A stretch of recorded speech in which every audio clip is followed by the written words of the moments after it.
Now I want to change one of the elements of matrix C. That's why I type C, then I open parentheses. For example, I type 2 and 3 in order to represent the second row and third column. And I make it equivalent to, for example, 15.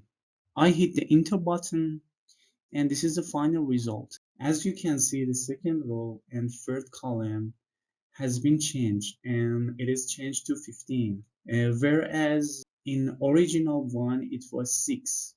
What if I want to show all the elements of the, for example, third column? For this, I type C and I use this sign. I type 3 and then enter. As you can see, all of the elements has been listed here because of this command. If you want to limit your final answer from first to third row, you can type this 1, 2, from 1 to 3, and for the column, I type 3 in order to represent the third column. And this is the result. As you can see, 3, 15, and 9. Now I want to create a vector, for example, from 1 to 10.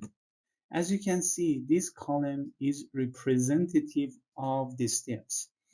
As you can see, this vector is equally divided, and the magnitude of the step is equivalent to 1. What if I want to change the magnitude of this step from 1 to, for example, 0.1? For this, I modify my vector like this. And as you can see, this is the result. And it can be divided into 100 elements.